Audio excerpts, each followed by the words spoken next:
सबको जय मसीह की। एक बार से फिर आप लोगों का स्वागत है क्लास नंबर 5 में। मुझे पता है कि अब तक हम लोगों ने 4 क्लास को कंप्लीट किया है और उन 4 क्लास में हम लोगों ने 2 टॉपिक को कंप्लीट किया है। मुझे पता है कि थोड़ी क्लास के कौन सी क्लास है उसको लेकर थोड़ी कन्फ्यूजन हो रही है, पर अभी ये सारी कन्फ्यूजन हम लोग क्लियर करते हैं। हमारी टोटल 4 क्लास हुई है और उन 4 क्लास में हम लोगों ने 2 टॉपिक को कंप्लीट किया है। जैसे क्लास नंबर 1 और 2 में हम लोगों ने बाइबल परमेश्वर का वचन क्यों है और उसे कैसे साबित करें, वो टॉपिक को क्लियर किया था। तीसरी और चौथी क्लास में हम लोगों ने टॉपिक कवर किया था बाइबल को किस प्रकार से समझें और प्रतिदिन जीवन में लागू करें। तीसरी और चौथी क्लास में हम लोगों ने इस टॉपिक को कवर किया था। एक्चुअली में ये सारी कन्फ्यूज़न इसलिए आ रही है क्योंकि अब तक टाइम की शॉर्टेज की वजह से और रिकॉर्डिंग की वजह से ये प्रॉब्लम आ रही है, क्योंकि पहले हमारी क्लासेस ऐसे नहीं होती हैं। तो आज की जो क्लास है वो 5 नंबर क्लास है। 5 और 6 में हम टॉपिक नंबर 3 को कंप्लीट करेंगे, जिसका टॉपिक का नाम है उद्धार के लिए परमेश्वर की योजना। ये क्लास जो है ये 5 नंबर क्लास है और इसमें हम टॉपिक नंबर 3 को कंप्लीट करेंगे, जिसका नाम है बाइबल की केंद्रीय कहानी और उद्धार के लिए परमेश्वर की योजना। तो आइए हम अभी जाते हैं इसमें।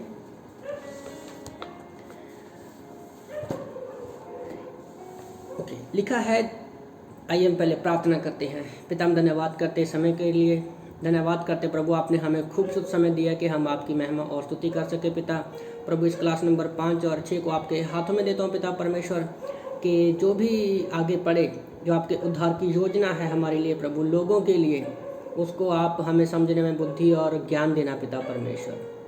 आने वाला सारा समय आपके हाथों में देते हैं प्रभु। जो भी स्टूडेंट वीडियो क्लास के द्वारा ले रहे हैं प्रभु, जो भी हैं उन सबके मनों को छूना, आशीष करना पिता परमेश्वर। जो भी कन्फ्यूजन हो रही है वो सारी दूर करना, हमारे मनों को शांत करना पिता, ताकि हम आपकी महिमा के लिए आगे बढ़ सकें। यीशु नाम से मांगते हैं, आमीन आमीन। तो समय की कमी के कारण मैं कंटिन्यू नहीं पढ़ूंगा, पर मैं मेन टॉपिक को आप लोगों को समझाने की कोशिश करूंगा। तो मैं आप लोगों से एक रिक्वेस्ट करना चाहता हूं कि क्लास को आप ध्यान से सुनिए, और मुझे उम्मीद है कि आपने पिछली क्लास का असाइनमेंट जरूर किया होगा और इस क्लास के अंत में भी आपको असाइनमेंट दिया जाएगा। तो रिक्वेस्ट है कि आप लोग क्लास को ध्यान से सुनिए। असाइनमेंट करने से हम लोगों का ही उन्नति होगी, हम लोगों में क्या पढ़ा है वो याद रहेगा। तो असाइनमेंट जरूर दीजिए। ओके, तो पास्टर काल यहाँ पे लिखते हैं, जब आप बाइबल की 66 पुस्तकों को एक साथ लेते हो तो वो एक केंद्रीय कहानी है जो उत्पत्ति की पहली पुस्तक से शुरू होकर प्रकाशित वाक्य की आखिरी पुस्तक जाती है। बाइबल में टोटल 66 बुक्स किताबें हैं, और जब हम उत्पत्ति से प्रकाशित वाक्य तक पढ़ते हैं, इकट्ठा करते हैं, तो एक टोटल एक बाइबल बन जाती है। बाइबल में मेन टॉपिक है। पहला, बाइबल का मतलब क्या है, क्यों लिखी गई, इसमें क्या क्या मिलता है हमें। पास्टर काल को बताते हैं। एक विषय है उद्धार के लिए परमेश्वर की योजना। दूसरा, इसमें एक हीरो है, वो है हमारा यीशु मसीह। तीसरा, जहाँ हीरो है वहाँ पर विलन तो होता ही है, जी हमें भी पता है। तो यहाँ पर विलन कौन है, वो शैतान है। चौथा, इस बाइबल का एक सामान्य उद्देश्य है। वो उद्देश्य क्या है, परमेश्वर की महिमा। हाँ, ये बाइबल जो है परमेश्वर की महिमा के लिए ही बनाई गई है। ये बाइबल को बेहतर तरीके से समझने के लिए विश्वासी की मदद करता है। जब वह बाइबल को मुख्य कहानी को समझ लेता है। इस अध्ययन में मैं बाइबल के दिए गए 5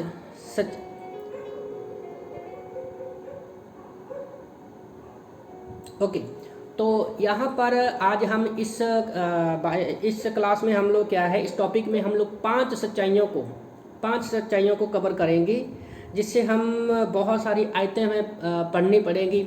तो पास्टर काल कहते हैं कि हो सके तो आप जब इन सच्चाइयों से गुजरते हो, तो मैं चाहूँगा कि आप सच्चाइयों को उजागर करने वाले प्रमुख आयतों को जरूर याद करें। बाइबल की पहली पुस्तक उत्पत्ति से पहले 3 प्रमुख सत्य पाए जाते हैं। बाइबल की पहली पुस्तक में 3 सत्य पाए जाते हैं, 3 सच्चाइयाँ पाई जाती हैं। इब्रानी भाषा में उत्पत्ति शब्द का अर्थ होता है शुरुआत। ऐसा इसलिए है क्योंकि उत्पत्ति की किताब कुछ विशिष्ट विवरणों के साथ स्पष्ट करती है किस तरह से परमेश्वर ने आकाश और पृथ्वी को रचा, पहले पुरुष और स्त्री आदम और हवा को बनाया, और अदन की वाटिका में मनुष्य के द्वारा किया गया पहला पाप,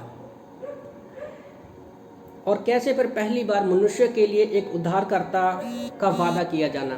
तो ये सारी चीज़ें हम क्या पाते हैं, बाइबल में पाते हैं। तो 5 सच्चाइयों में से हम पहली पढ़ते हैं। पहली सच्चाई का मेन पॉइंट है परमेश्वर ने अपने स्वरूप में मनुष्य को बनाया। पहला पॉइंट है परमेश्वर ने अपने स्वरूप में मनुष्य को बनाया। उत्पत्ति की किताब अध्याय 26 से 30 में हम पढ़ते हैं कि परमेश्वर ने कहा हम मनुष्य को अपने स्वरूप के अनुसार अपनी समानता में बनाएं, और वह समुद्र की मछलियों और आकाश के पक्षियों और घरेलू पशुओं को सारी पृथ्वी पर और सारे रेंगने वाले जंतुओं पर पृथ्वी पर रेंगते हैं अधिकार रखे। तो वचन उत्पत्ति 1:26 से 30 आप पूरा पढ़ सकते हो वचन। तो यहाँ पर परमेश्वर का क्या कारण है अपने स्वरूप में बनाने का, वो ताकि जीवन प्रेम और उद्देश्य को बांट सके। आप उसके लिए असीम रूप से मूल्यवान हो। परमेश्वर ने कुछ भी तुच्छ नहीं बनाया, परमेश्वर ने हर एक चीज़ को उत्तम बनाया है। पौधे और जानवरों से अलग परमेश्वर ने मनुष्य को अपनी छवि और समानता में बनाया। अधिकतम और नैतिक प्राणी के रूप में पौधों को केवल एक शरीर होता है, लेकिन कोई आत्मा प्राण नहीं होता। जानवरों के शरीर के साथ बहुत ही बुनियादी प्राण दिया गया है, जबकि मनुष्य के शरीर प्राण और आत्मा के साथ बनाया गया है। पौधों के पास एक शरीर है, उनके पास प्राण और आत्मा नहीं है। दूसरे शब्दों में जानवर जो है उनके पास सिर्फ एक बहुत ही बुनियादी प्राण दिया गया है, उनके पास शरीर भी है प्राण भी है, पर उनके पास आत्मा नहीं है। जबकि मनुष्य के पास क्या है, शरीर है प्राण है और आत्मा के साथ बनाया गया है। मनुष्य का प्राण जो है वो जटिल होता है, और हमारे प्राणों में 5 चीज़ें पाई जाती हैं, जैसे मन, विवेक, आत्मा, चेतना, भावनाएं और हमारी स्वतंत्र इच्छा। 5 चीज़ें पाई जाती हैं, मन, विवेक, आत्म चेतना, भावनाएं और स्वतंत्र इच्छा। तो 3 चीज़ें हमें अलग अलग मिलती हैं कि मनुष्य का जो शरीर है वो 3 चीज़ों से बना है, शरीर, प्राण और आत्मा।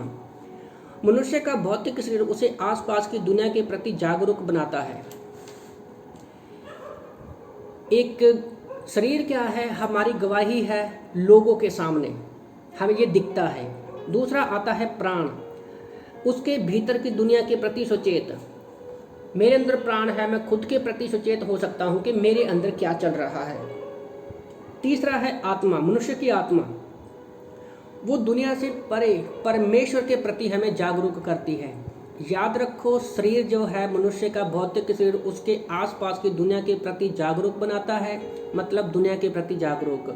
मनुष्य का जो प्राण है वो स्वयं के बारे में उसको जागरूक करता है, और मनुष्य का आत्मा परमेश्वर के प्रति जागरूक करता है। जानवर कभी प्रार्थना नहीं करते, वो परमेश्वर को नहीं ढूंढते, आराधना नहीं करते, और उनमें कोई आत्मा नहीं होता। जो मनुष्य को एक चतुर जानवर से बढ़कर बनाता है और बोलने और सीधे चलने की क्षमता प्रदान करता है, वह उसकी आत्मा ही है। आत्मा के द्वारा ही हम सीधे चल सकते और बोल सकते हैं। जो मनुष्य के पास आत्मा को गरिमा देती है, जो मनुष्य के आत्मा को गरिमा देती है, जो इसे पूरी दुनिया से अधिक मूल्यवान बना देती है, वह ये है कि उसका प्राण उसकी आत्मा से अभिन्न रूप से जुड़ा हुआ है। हम मूल्यवान कैसे बन जाते हैं? हमारा जो प्राण है वो आत्मा के साथ जुड़ा हुआ है। तभी तो यीशु मसीह हमारे प्राणों के लिए इस धरती पर आए। पर जानवरों और पौधों, जो पेड़ पौधे, उनके पास ये दोनों चीज़ें नहीं हैं। हमारा ही प्राण जो है वो आत्मा के साथ जुड़ा हुआ है।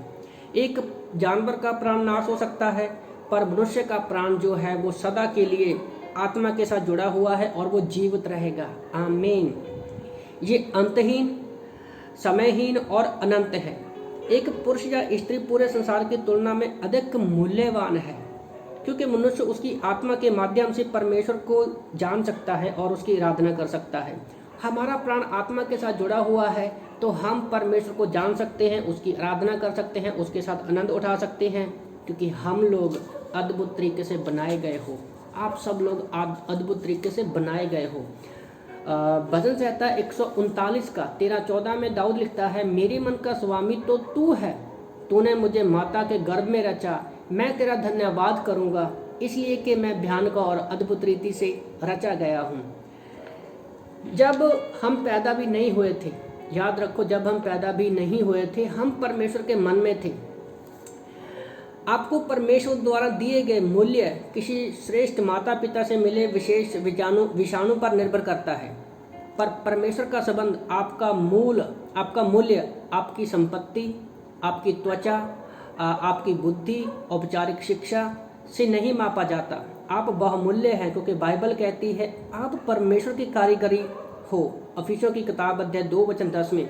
तो याद रखो, परमेश्वर हमारे रंग, रूप, शिक्षा, त्वचा, औपचारिक शिक्षा, संपत्ति के हिसाब से हमारा कोई संबंध नहीं है, पर हम परमेश्वर की कारीगरी हैं, इसलिए हम अनोखे हैं।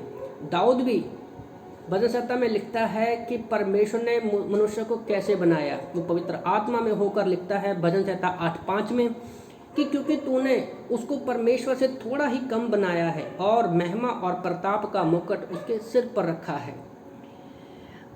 जो मूल शब्द इब्रानी में भजन संहिता 8:5 में इस्तेमाल किया गया है इलोहिम ELOHIM, वही शब्द उत्पत्ति की किताब अध्याय 1:1 में परमेश्वर के लिए इस्तेमाल किया गया शब्द है। बाद में भजन संहिता 8:6 में उसने लिखा, तूने उसे अपने हाथों के कार्य पर प्रभुता दी है, तूने उसके पांव तले सब कुछ कर दिया है। तो हमारा दूसरा टॉपिक है जिसमें हम लोगों ने ये जाना कि परमेश्वर ने हमें अपने स्वरूप में बनाया है। हमारी पहचान हमारी जात, धर्म, रंग, रूप, शिक्षा से नहीं है, बल्कि परमेश्वर ने हमें बनाया है, उसके कारण हम उसके स्वरूप में हैं, और हमें आत्मा और प्राण दिया है कि हम उनसे बात कर सकें और आराधना कर सकें। दूसरा टॉपिक है हमारा, मनुष्य ने परमेश्वर के निर्देशों का अविश्वास किया, उल्लंघन किया, जिसका परिणाम पाप हुआ। मतलब आदम हवा ने आज्ञा पालन किया और वो पाप में गिरे। उत्पत्ति की किताब अध्याय 1-2 में हम पढ़ते हैं कि कैसे यहोवा ने आकाश और पृथ्वी को बनाया और समाप्त होने तक प्रथम पहले आदम और हवा को बनाया और एक सुंदर बगीचे में उनको रखा। और ये परमेश्वर के उद्देश्य को उत्पत्ति की पहली पुस्तक में हम लोग देखते हैं। अपने समानता और स्वरूप में बनाने की परमेश्वर की योजना क्यों थी? क्योंकि परमेश्वर दोस्ती का आनंद उठा सके। ये बात मुझे बहुत अच्छी लगी और ये हमें हर एक विश्वासी को याद होना चाहिए कि परमेश्वर ने बनाते समय हमें खुद की इच्छा दी है। क्यों बनाया परमेश्वर ने? उनकी दोस्ती का आनंद उठा सके और हम उसका आनंद उठा सके। लेकिन इस दोस्ती को कुछ ऐसा चाहिए था जिसकी स्वयं इच्छा के रूप में इच्छा की जानी चाहिए। तो यहाँ पर हमें खुद की इच्छा देते हैं परमेश्वर। आप देखें, परमेश्वर ने हर मानव को खुद की इच्छा दी है। इसका अर्थ ये है कि जब परमेश्वर हर उस व्यक्ति से प्रेम करता है जिससे उसने बनाया है, वहीं पर हर इंसान को उसे प्यार करने का या उसे अस्वीकार करने का विकल्प देता है। परमेश्वर कितना अद्भुत है ना। परमेश्वर ने सारे इंसानों को बनाया, सबसे वो प्यार करता है, पर परमेश्वर हमारे ऊपर दबाव नहीं डालता। परमेश्वर ने हमें भी खुद की इच्छा दी है। हमारे पास एक विकल्प है, हमारे पास एक चुनाव है कि हम परमेश्वर को माने या ना माने। परमेश्वर को यह सुनिश्चित करने की आवश्यकता थी कि आदम और हवा उससे प्रेम करते हैं कि नहीं। परमेश्वर देखना चाहता था कि क्या आदम हवा को मैंने खुद की इच्छा दी है, वो मुझसे प्रेम करते हैं कि नहीं, जैसे उनसे चाहता था, क्योंकि परमेश्वर ने बनाया है उनको प्रेम के लिए था। उन्हें उसे प्यार करने और सम्मान करने के लिए मजबूर नहीं किया। परमेश्वर कभी दबाव नहीं डालता। इसलिए परमेश्वर ने अदन के बगीचे में आदम हवा को रखा और उन्हें हर पेड़ जो आँखों के लिए सुखद है और भोजन के लिए दिया गया अच्छा है, और जीवन के पेड़ को भी बगीचे के बीच में रखा। उत्पत्ति की किताब अध्याय 2:9 में हम लोग पढ़ते हैं। तब परमेश्वर ने उनके विश्वास को नापने के लिए, उनके प्रति योजना को शिकस्त करने के लिए केवल एक बात की प्रति निषेध किया, उत्पत्ति की किताब अध्याय 2 वचन 16-17 लिखा है, तू वाटिका के सब वृक्षों का फल बिना खटके खा सकता है, पर भले या बुरे ज्ञान का जो वृक्ष है उसका फल तू कभी ना खाना, क्योंकि जिस दिन तू उसका फल खाएगा उसी दिन अवश्य मर जाएगा। परमेश्वर इस पूरे पैराग्राफ में पास्टर काल बताते हैं कि परमेश्वर ने खुद की इच्छा दी और वो जानना चाहता था कि वो मेरी आज्ञा पालन करते हैं कि नहीं, इसलिए उन्होंने फल खाने से मना किया था। क्योंकि वे अपनी मित्रता को बांटने के लिए परमेश्वर के स्वरूप में बनाए गए थे, इसलिए जो उसने कहा था उस पर भरोसा रखना था। उसने उम्मीद की जा रही थी कि परमेश्वर ने जो कहा है उसके बारे में उन्हें भरोसा होना चाहिए। यही वह आपसे और मुझसे चाहता है। परमेश्वर ये चाहता था कि मैंने उनको दोस्त बनाया है, उनको खुद की इच्छा दी है, मैंने जो उनसे कहा है उनको मेरी बात पे भरोसा रखना चाहिए था। और आज भी परमेश्वर चाहता है कि हम उसके ऊपर भरोसा रखें। और बाकी हम उत्पत्ति 3 में पढ़ते हैं और हमें पता चलता है कि आगे क्या हुआ। शैतान परमेश्वर का जो दुश्मन है, उसने परमेश्वर की आदम और हवा को बनाने की योजना को सुना और उसने आदम और हवा के विश्वास को धोखा देने के लिए प्रेरित करने के लिए एक योजना बनाई। हमारे पहले पूर्वज आदम और हवा जो गिरे हैं, स्वर्गदूत शैतान द्वारा प्रलोभित किया गया, जिसने सर्प की आवाज़ का इस्तेमाल किया और परमेश्वर के निर्देश का उल्लंघन कराने में सफल रहा। मतलब वो उनको बहकाने में सफल रहा कि वो पाप में गिरे। उत्पत्ति की किताब अध्याय 3 वचन 1-7 में पूरा वचन लिखा हुआ है, पर मैं चाहता हूँ कि आप लोग इन वचनों को खुद पढ़ें। इनको हम पढ़ते हैं कि वहाँ पर देखते हैं कि शैतान जो है, उत्पत्ति 3:1-7 में हम देखते हैं, शैतान जो है वो सांप के रूप में आया। उसने आते ही हवा को बहकाया और फल खाने के लिए उनको मजबूर किया और उन्होंने फल खाया और वो पाप में गिरे। उन्होंने अंजीर के पत्तों के कपड़े बनाए और अपने नंगेपन को ढक लिया। शैतान उस बगीचे में आया, उसने परमेश्वर की जो आज्ञा दी थी उसको तोड़ मरोड़ के आदम हवा के सामने पेश किया और अपने अधिकार को सुनिश्चित किया। शैतान जो है, याद रखो, हमेशा परमेश्वर के वचन को तोड़ मरोड़ के पेश करता है। आज आप बाइबल कॉलेज क्यों कर रहे हो? ताकि हम सब जो है बाइबल के वचनों को अच्छे से समझे। सिर्फ बाइबल का ज्ञान होना ही जरूरी नहीं है, उसका अच्छे से ज्ञान होना बहुत ज़रूरी है, ताकि हम लोग ये भी पहचान सकें कि सामने वाला जो गलत डॉक्ट्रिन लेकर तो नहीं आ रहा, क्योंकि वो भी बाइबल से ही बताएगा। याद रखो, मत्ती 4:4 में अगर आप देखोगे तो शैतान ने वहाँ पर भी वचनों को क्या था, तोड़ मरोड़ के पेश किया। आज बहुत सारे लोग जो हैं शैतान की ओर से हैं और वो विश्वासी लोगों को बहकाने के लिए बाइबल का इस्तेमाल करते हैं और वचनों को तोड़ मरोड़ कर पेश करते हैं। ऐसी बहुत सारी कलीसियाएं हैं यहाँ पर मैं उनका नाम नहीं लेना चाहूँगा। तो बस मैं यही बताना चाहता हूँ कि आप वचनों को ध्यान से पढ़ो कि क्या जो वचन बोला जा रहा है वो सही है कि नहीं है। शैतान ने कहा, अगर तुम इस पेड़ का फल खाओगे तो निश्चित ना मरोगे। उत्पत्ति 3:4 में हवा ने उस फल को लिया और उसे खा लिया और उसने अपने पति को भी दिया, उसने भी खाया। उत्पत्ति 3:6 में हम पढ़ते हैं, और यही मानव जाति का सबसे पहला पाप था। परमेश्वर पर वचन मूल पाप क्या है? परमेश्वर के वचन पर भरोसा ना करना और उसकी आज्ञा को तोड़ना। याद रखो, जब भी हम परमेश्वर की आज्ञा का पालन नहीं करते तब हम पाप करते हैं। हमारा अविश्वास ही हमारा सबसे बड़ा पाप है। तो यहाँ पर एक वास्तुकार ने कहानी दी हुई है, पढ़ूंगा तो नहीं, मैं आपको शॉर्ट में बताना चाहता हूँ कि एक बार एक पादरी जो थे उसने एक पहला अंतिम संस्कार किया था। वो 3 साल की एक बच्ची थी, तो वो उसकी कलीसिया में आने वाले एक चर्च मेंबर थे और वो घर में एक पहली पोती थी, पर वो बहुत बिगड़ी हुई थी। उसके दुर्भाग्यवश ये था कि उसको अपने माता पिता की आज्ञाओं का उल्लंघन करने की एक बुरी आदत थी। अगर वो बोलते कि चल तो वो बैठ जाती, अगर वो कहते कि रुक तो वो चलती। मतलब वो अपनी माता जो भी वो बोलते वो उसके हमेशा उल्टा करते। अगर बोलते कि चल तो वो बैठ जाती, अगर कहते हैं कि तू बैठ तो वो खड़ी हो जाती। एक दिन क्या हुआ कि वो जो घर का मेन रोड पर उनका घर था, एक दिन उनका दरवाज़ा खुला रह गया क्योंकि वो बच्ची छोटी 3 साल की थी, तो वो घर से बाहर चली गई। रोड पर वो जाके खड़ी हो गई।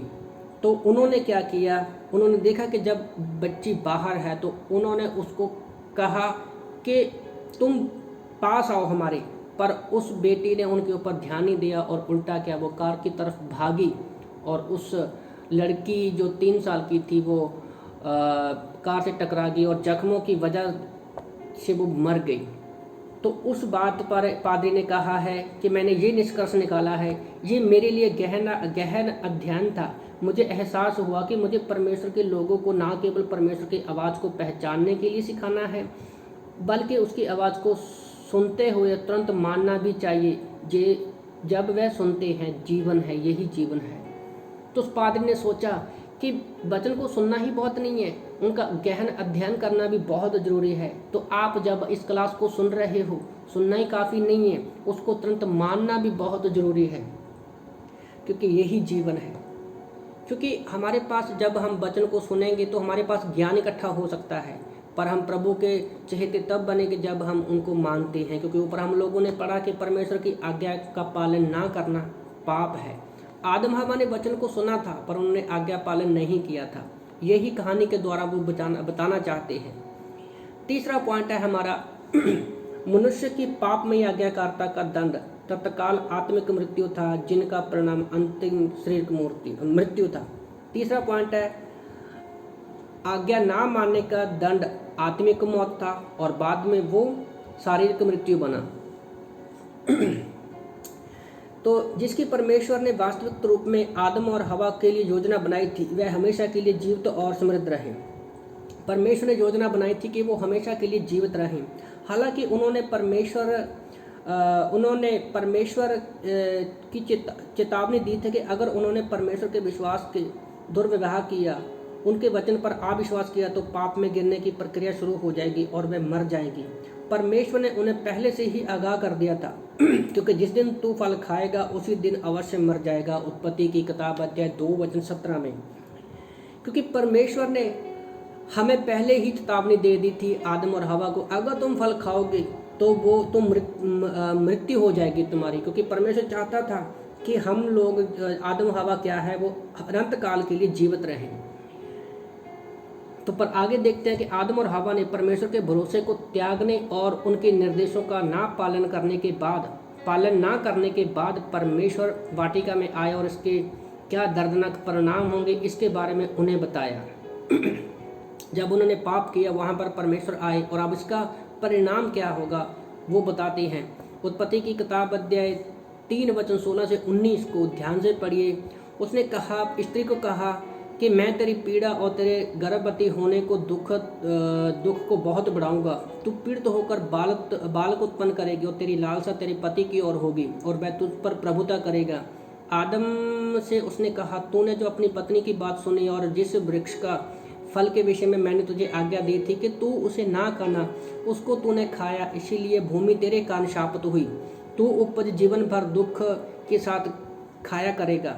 वह तेरे लिए कांटे और ऊंट कटारे उगाएगी और तू खेत की उपज खाएगा और अपने माथे के पसीने से रोटी खाया करेगा और अंत में मिट्टी में मिल जाएगा, क्योंकि तू उसी में से निकाला गया है। तू मिट्टी तो है और मिट्टी ही में फिर चला जाएगा।